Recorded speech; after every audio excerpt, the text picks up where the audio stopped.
Shalom, shalom. It's brother Tazadak, Hero Israel. This is 1 Corinthians chapter 8 breakdown. Giving all honor and glory to Yahweh Ba'Shem Yahushai. Double honors to the elders and apostles of GMS for ruling well and teaching us his truth. Call halal Yahweh Ba'Shem Yahushai. Now let's get right into it. It's 1 Corinthians chapter 8 and verse 1. And it reads,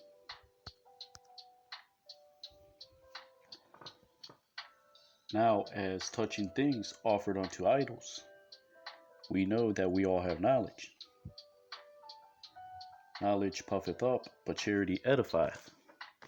Now, this chapter is mainly going into having the knowledge of the idol, and also to not defile the conscience of your weaker believing brother. Essentially, this is going into what these practicing Jews and these Israelite foreigners were instructed during these times. Those Israelite foreigners that were returning back to their former covenants and customs during this time were their instruction was for these Jews that were also in these congregations not to defile the conscience of those new coming Israelite foreigners coming back into the fold. Essentially, that is what Paul's addressing here. Now, to get a better understanding, let's go into the various translations. Now, this is from the New International Version. It's 1 Corinthians 8 and 1, and it reads, Now about food sacrificed to idols, we know that we all possess knowledge. Knowledge puffs up, but while love builds up. So this is what Paul was instructing these practicing Jews that were in these congregations regarding these newcomers, the Israelite foreigners returning back into the fold, as commanded by Yahushua Mashiach during his ministry. Now, the point here is that this is the general consensus that Paul is creating in these various congregations to build each other up, mainly to these Israelite foreigners that were returning back to their customs and covenants. Now, let's go to verse 2. 1 Corinthians 8 and 2. This is from the New International Version. Reads, Those who think they know something do not yet know as they ought to know. Or like it says in the English Standard Version, if anyone imagines he knows something, he does not know as he ought to know. So essentially, what Paul's instruction is for those who think they know to learn and learn from each other. Essentially, mainly this was directed to the Israelite foreigners. So you got to keep in mind in these epistles, Paul is addressing two different groups, consisting of these Jews, practicing Jews, and Israelite foreigners also that were returning back into these various congregations.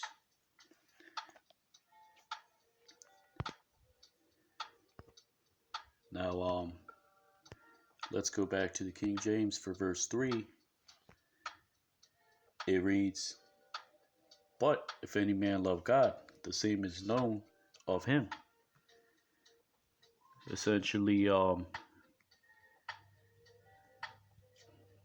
what it is, the understanding on that verse is that if you put the first three verses together, Paul is essentially saying, He that loves God is known by him who gives and receives knowledge, passing the knowledge, not just claiming that you know and you're very knowledgeable, but using it to edify the body, like it says in verse 1. So now let's move on to verse 4.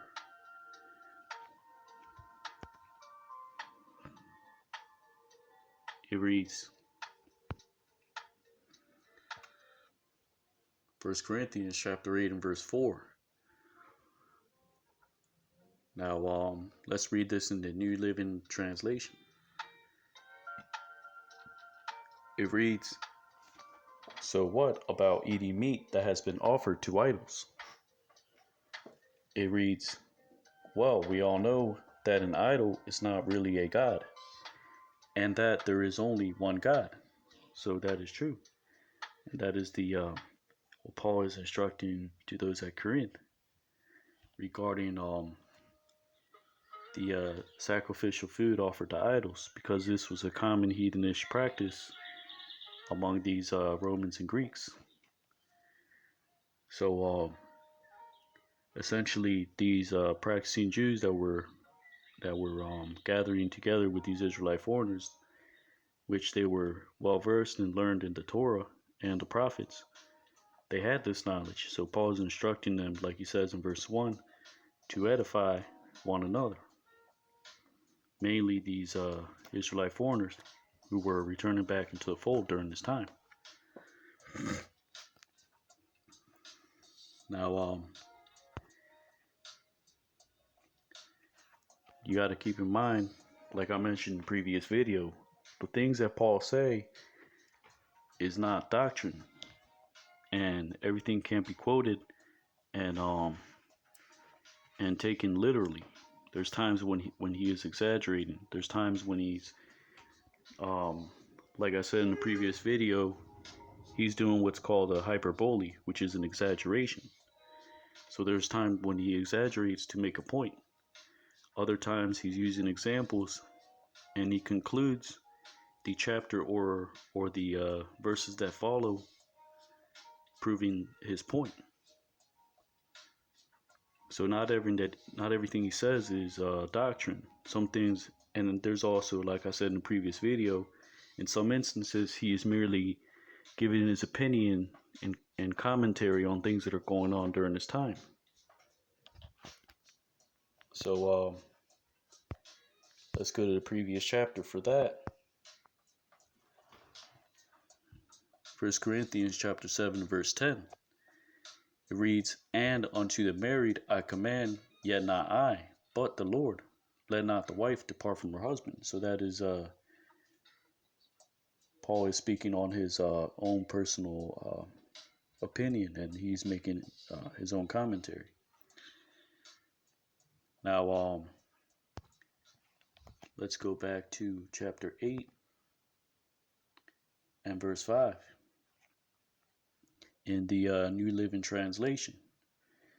It reads, "There may be so-called gods both in heaven and on earth, and some people actually worship many gods and many lords." So that was again a heathenish practice of these Greeks and Romans. They had many statues, many images, temples consecrated to these so-called deities, but those things are merely the imaginations of man. At the end of the day, a man, like it says in the Ecclesiastes, is deceived by his own vain opinion. Now, let's bring out that precept. Ecclesiastes chapter 3 and verse 24. It reads, "For many are deceived by their own vain opinion, and an evil suspicion hath overthrown their judgment." So this is what was happening to these Israelite foreigners during this time. Their minds and were destitute, and their conscience was defiled with the introduction of these imaginations and idols, which these Romans and Greeks had propped up during this time in their various temples and places of so-called worship. Now, let's move on to verse 7. Let's see. This is 1 Corinthians chapter 8 and verse 7 in the New Living Translation. It reads, "However, not all believers know this. Some are accustomed to thinking that idols as being real, so when they eat food that has been offered to idols, they think of it as the worship of real gods, and their weak consciences are violated." Now, the point here Paul is going to make in the following verses. So again, you can't take one verse and make a whole doctrine out of it, which is what most people do. You have to go line upon line, here a little, there a little, precept upon precept. And you got to keep in mind, some things that Paul is expounding on, he expounds on the law and the prophets, which can be used as doctrine. But not all things that he says is doctrine, because there is instances where he makes his own commentary and provides an opinion or an instruction to things that pertain to this time. So he's going to prove his point here. He's not saying just because you read one verse that eating food consecrated to an idol is lawful. So he's not teaching to break the law. What he is saying is he's going to prove his point in the following verse. So now,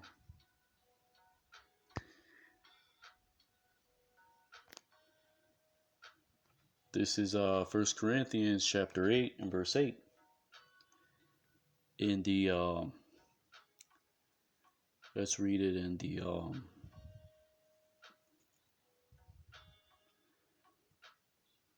Contemporary English Version. And it reads, "But food doesn't bring us any closer to God. We are no worse off if we don't eat." And this is like you said in the previous verse, which is he's commenting on food that is consecrated to an idol. Now, and let's go to that verse just to get the point on what he's saying. 1 Corinthians chapter 8 and verse 4. "As concerning therefore the eating of those things that are offered in sacrifice unto idols, we know that an idol is nothing in the world, and that there is none other but God. None other God but one." So he's making a commentary on things that were going on during this time, which was during the time of the Romans and the Greeks. You had these Jews and these Israelite foreigners that the things that they were the atmosphere that they were around was various temples of idols and stone sculptures and heathenish. These were all heathenish practices. So he's not teaching things contrary to the law. He's making a commentary on things that pertain to this time. Now,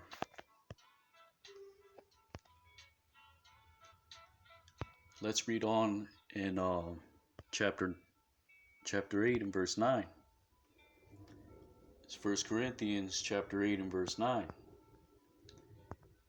And it reads, "But take heed, lest by any means this liberty of yours becomes a stumbling block to them that are weak."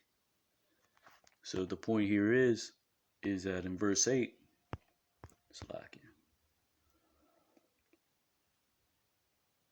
he is saying, but food doesn't bring us any closer to God. We are no worse off if we don't eat. We are no better off if we do. So what he is saying, he's not teaching that it's okay to eat food consecrated to idols. He's saying that if you don't eat, you're no worse off because you're not offending that idol, nor are you angering the so-called deity, because these are all imaginations of men. And he says, if we do not eat, we lose nothing. So, or Salakia, we are no better off if we do.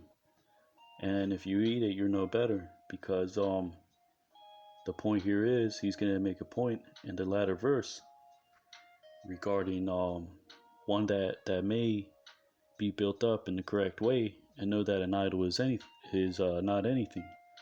But these Israelite foreigners during this time that were returning back into the fold, they were under the evil suspicion, and their conscience was already defiled because of these heathenish ways, where they were accustomed to being told about these various idols and imaginations and philosophies of men. Now, so let's see, I read verse 9. Now let's go back to verse 10. Or let's go down to verse 10. And this is in the New Living Translation. It reads, "For if others see you with your superior knowledge, eating in the temple of an idol," reads, "won't they be encouraged to violate their conscience by eating food that has been offered to an idol?"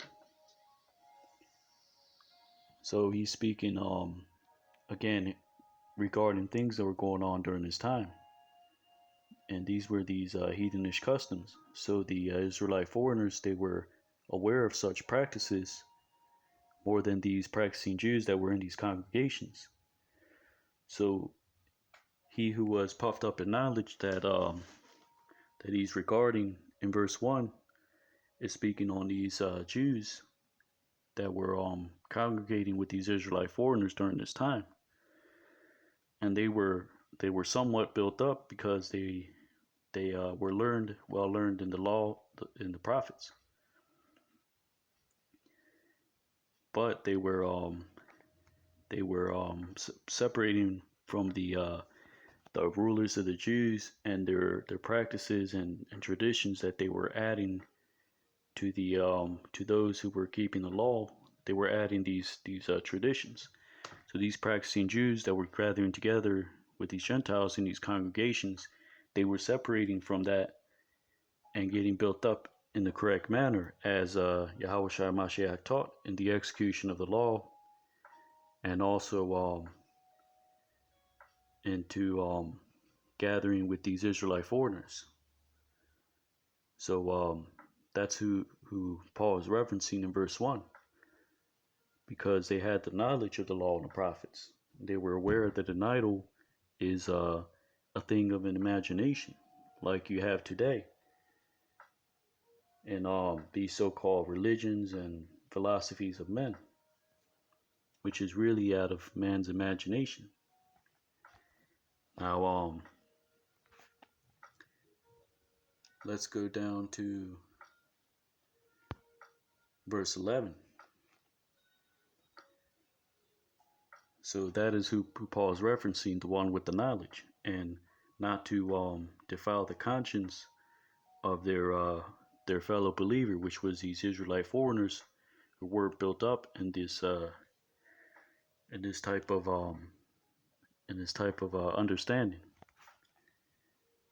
So this is from 1 Corinthians chapter 8, verse 11 in the New Living Translation. And it reads, "So because of your superior knowledge, a weak believer for whom Christ died will be destroyed." Verse 12. "But when ye sin so against the brethren and wound their weak conscience, ye sin against Hamashiach." Verse 13. "Wherefore if meat make my brother to offend, I will eat no flesh while the world standeth, lest I make my brother to offend. So now that we read the various translations, let's break it down and bring some precepts out. So this is 1 Corinthians chapter 8 and verse 1. Now as touching things offered unto idols, we know that we all have knowledge. Knowledge puffeth up, but charity edifieth. So he's here speaking to these practicing Jews in these congregations.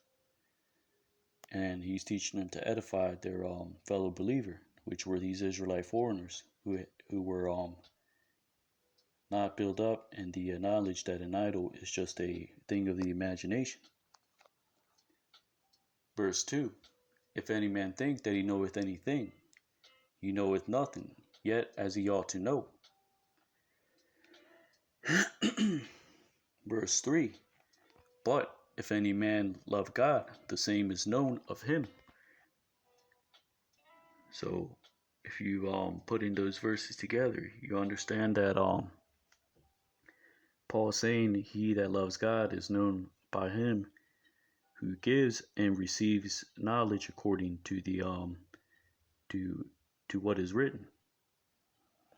And this is an instruction that in verse 1 he's directing these Jews to build up their Israelite foreigner counterparts. Verse 4.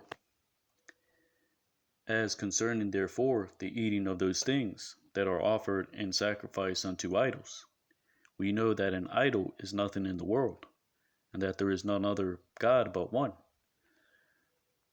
So he is going into, again, you can't take everything and make a doctrine out of what Paul is saying in the verse, nor can you imply that he is teaching contrary to the law, when here he is making on commentary things that were pertaining to this time. Now let's read in verse 5. For though there be that are called gods, whether in heaven or in earth, as there be gods many and lords many. Verse 6. But unto us there is but one God, the Father, of whom are all things, and we in him, and one Lord Yahushua Mashiach, by whom all things, and we by him. Verse 7. Howbeit, there is not in every man that knowledge, because he is referencing these Israelite foreigners who were gathering together in these various congregations. And you got to keep in mind this letter he's directing at two different mindsets, to where whoever reads it will understand what he's saying, to whom it is directed to. So here he is directing this verse to the Israelite foreigners, because not in every man has that is that knowledge that is pertaining to the knowledge of the law and the prophets and the things that it teaches. Essentially, that an idol is just a does not speak, does not talk, and it's essentially vanity. Now let me see if I can get a precept on that. Salakia. This book of Isaiah, chapter 44, and we'll start at verse 12.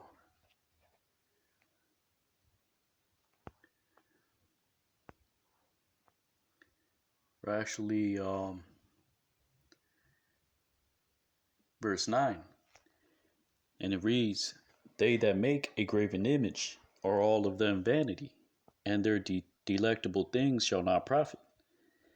And they are their own witnesses, they see not, nor know, that they may be ashamed. Verse 10. Who hath form of God, or molten a graven image, that is profitable for nothing. So again, all these idols and so-called deities are really they're propped up, and they are part of man's vain imagination. Now, this is why you got to understand that during this time, the measuring stick that was given to these various Jews and Israelite foreigners was the law and the prophets. And as you can see, Paul is constantly quoting the law and the prophets to give them a reference point to the things that he is expounding on. Now,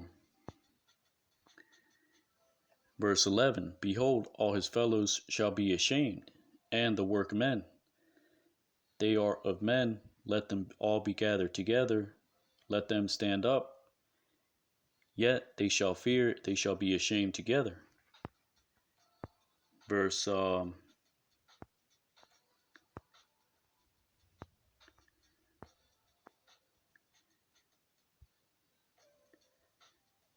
17, and the residue thereof he maketh a god, even his graven image. He falleth down unto it, and worshippeth it, and prayeth unto it, and saith, deliver me, for thou art my God. Verse 18, they have not known nor understood, for he had shut their eyes that they cannot see, and their hearts that they cannot understand. So the point here is that Isaiah is saying that these idols are vanity and unprofitable for nothing. And let's go back to 1 Corinthians 8 and verse 7. Howbeit there is not in every man that knowledge, for some with conscience of the idol unto this hour eat it as a thing offered unto an idol, and their conscience being weak is defiled. So essentially what Paul is saying is that some consider idols to be real, which were mainly these Israelite foreigners who were caught up in these heathenish practices and customs during the time of the Romans and the Greeks. And they were defiled by their imagination that this idol had any sort of power, when it is just merely a thing carved out of the earth or of wood. So Paul is saying in verse 7, some consider idols real, so they are defiled by their conscience. So it reads 1 Corinthians 8 and 7, howbeit there is not every man that knowledge, for some with conscience of the idol unto this hour eat as a thing offered unto an idol, and their conscience being weak is defiled. So this is referencing the Israelite foreigners who weren't properly built up at this time in the knowledge of the law and the prophets, and the knowledge that an idol is just a creation of man and is altogether vanity. Verse 8, but meat commendeth us not to God, for neither if we eat are we the better, neither if we eat not are we the worse. So Paul is not saying that that you can eat food offered to an idol. What he's saying, he's making a point in the following verses, and he's saying if we eat, we're not the better, and if we don't eat, neither are we affected by it, because that idol is just an imagination of men. So he's not saying here that to eat it or not to eat it, you can do either or. What he's saying is if we eat it, we're not better if we do, because that's partaking in the heathenish ways. And it says, neither if we eat not are we the worse. So if we don't eat, the idol is not going to get angry, because it is an imagination, a creation of man's conscience.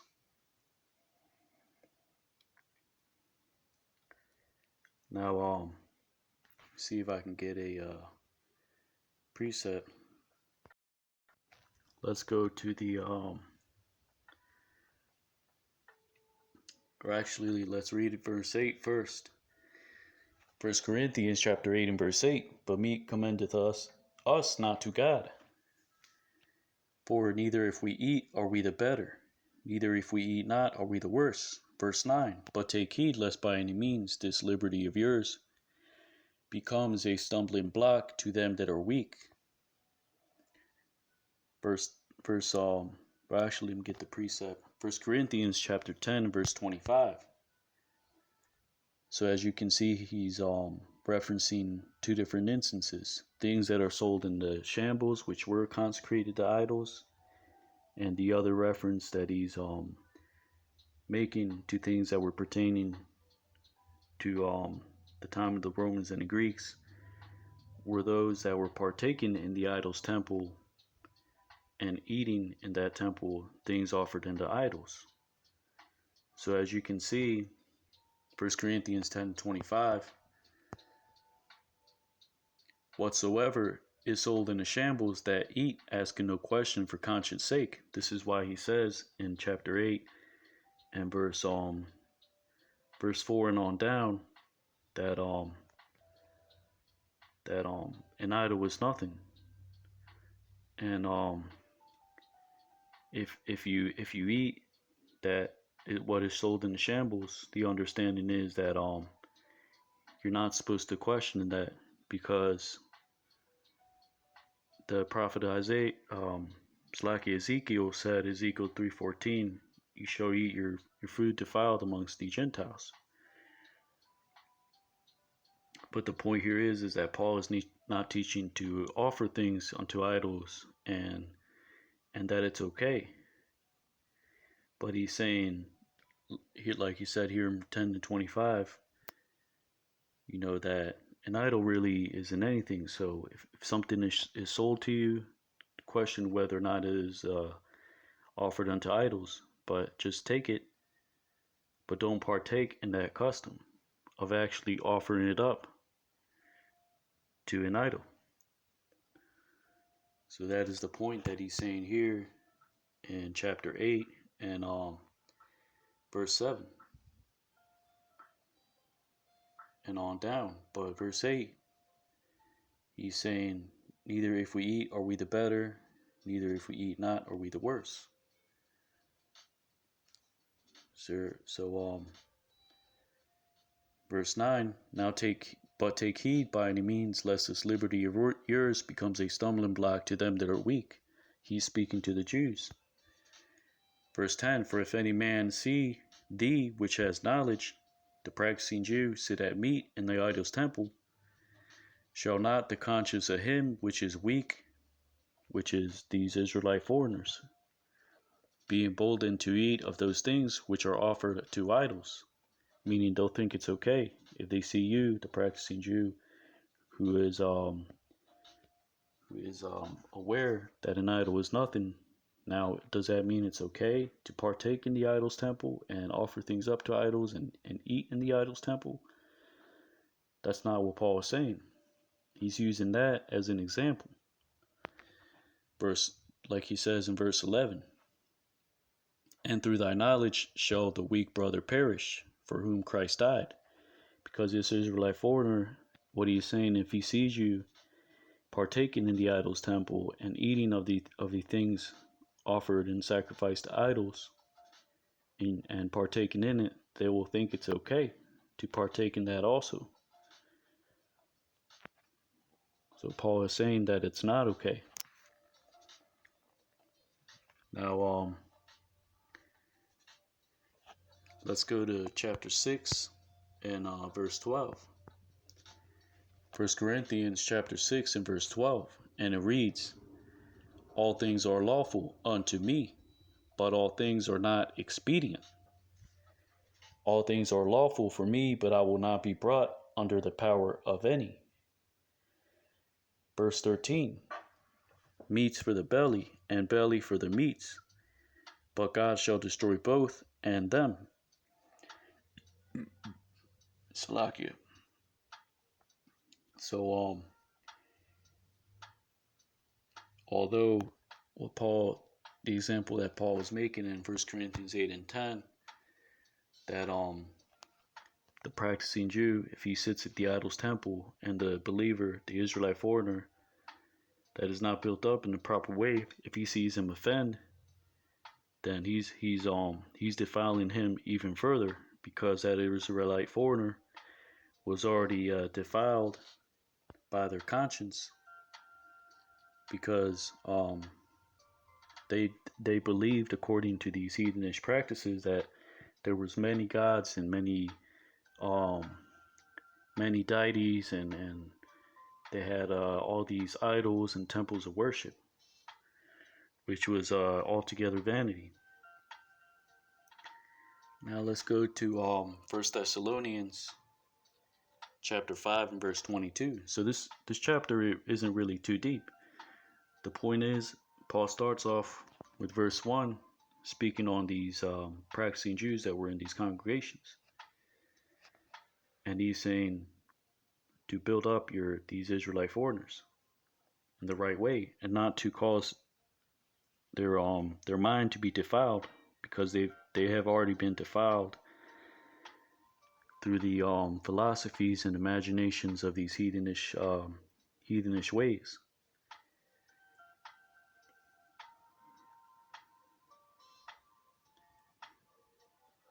Now, it's 1 Thessalonians chapter 5 and verse 22. So that's all it's saying. And again, this is not saying that that it's okay to eat unclean food. There's no way and no instance that Paul said that you can eat food unto idols, offered unto idols, nor can you eat unclean food. The only thing he's saying is that you cannot partake in the idol's temple, because you have to separate the things that are written and compare them to what was happening during that time. And really, an idol is nothing. So if something is sold to you in the marketplace, like he said in chapter 10 and 25, to make no question of that. But he's making it clear that in chapter 8 and verse 10, to partake in the idol's temple, that would be causing an offense to your fellow believer. And he's not saying that it's okay to do that. So you can't just take chapter 8 and verse 8 and make a whole doctrine out of it and say it's okay to eat unclean food, when this is referencing things that were available during that time, as far as things that were consecrated to idols. He's saying that that's what's available in the marketplace, things offered unto idols, then eat it. But you can't take this and think it applies to today, because there is no open idol temples here in this modern time. So not all things apply to today. Neither are they. Is this doctrine? This isn't doctrine. This is Paul making commentary on things that were happening during this time, and these were instructions to those during that time, to these various congregations. 1 Thessalonians chapter 5 and verse 22. And it reads, abstain from all appearance of evil. So this is essentially what he was saying in 1 Corinthians 8 and 10 and on down. To abstain from that appearance of participating in the idol's temple. Now, let's go into the law. It's Leviticus chapter 19 and verse 4. And it reads, turn ye not unto idols, nor make to yourselves molten images. I am the Lord your God. So again, it's saying to turn not unto idols. And Paul is not saying that you can participate in the idol's temple just because it's okay to eat what's consecrated to an idol. That's not what he's saying. Like you said in chapter 10, verse 25, if that's what's available in the marketplace, really the idol is nothing. But he's not saying to turn to these idol temples and it's okay to partake in it. This is how you have to get the proper understanding. Now let's go to 2 Peter chapter 3 and verse 16. Book of 2 Peter chapter 3 and verse 16. And it reads, and also in all his epistles, speaking in them of these things, in which some things are hard to be understood, which they that are unlearned and unstable wrest, as they do also the other scriptures, unto their own destruction. So the head of the church, Peter here, is saying that Paul's epistles may be hard to understand because he's touching on so many things. He's touching on events that were happening at that time in these various congregations. He was expounding on the law, expounding on things written according to prophecy, according to the prophets. And there was times he was offering his own personal opinion. This is why, like I said in chapter 7, he says, I speak and not the Lord. So you got to separate those things, and this is how you get the proper understanding. Now, let's go to the book of Exodus, chapter 10, verse 16. Book of Exodus, chapter 10, verse 16, and it reads, Then Pharaoh called for Moses and Aaron in haste, and he said, I have sinned against the Lord your God and against you. Now, actually, Salakia.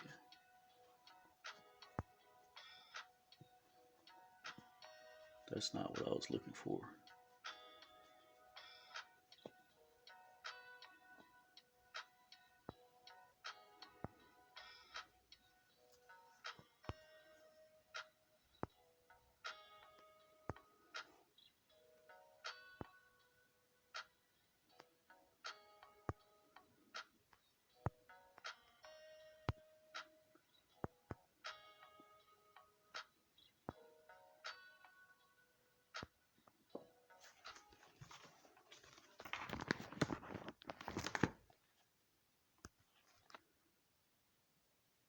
Actually, see if I can get that preset real quick.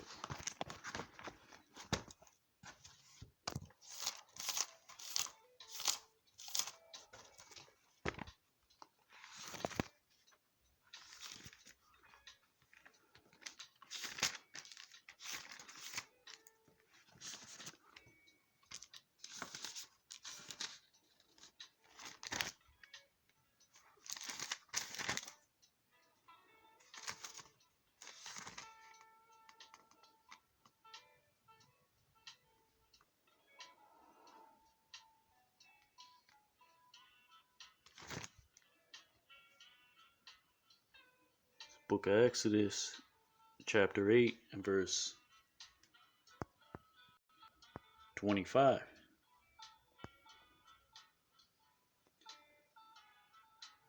And Pharaoh called for Moses and for Aaron and said, Go ye, sacrifice to your God in the land. And Moses said, It is not meet to do, for we shall sacrifice the abomination of the Egyptians to the Lord our God. Lo, shall we sacrifice the abomination of the Egyptians before their eyes, and will they not stone us? Because again, you had certain customs of these other nations where they were worshipped animals. So here, the offering up of sacrifice to animals was actually an abomination to these Egyptians. So using that in contrast to what Paul is saying in 1 Corinthians chapter 8, that he who has knowledge is partaken in the idol's temple, and defiling of the conscience of him who is weak, because again, these were customs of these other nations. Some nations believed in the worship of animals, some believed in the worship of these idols. And the point here is that the reason why the law was given, and Paul does not teach, he's not teaching here things contrary to the law. What he's saying is that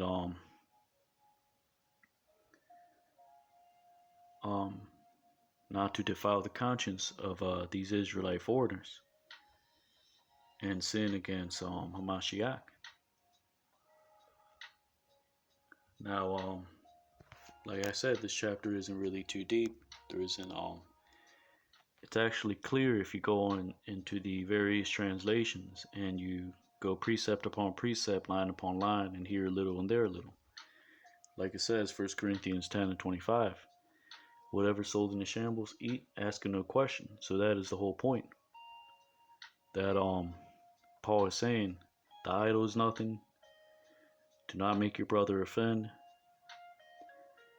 If you eat, neither are you better. Neither if you don't eat are you any worse, because the idol is nothing altogether. But like he's saying, slack here, let me go back to 1 Corinthians.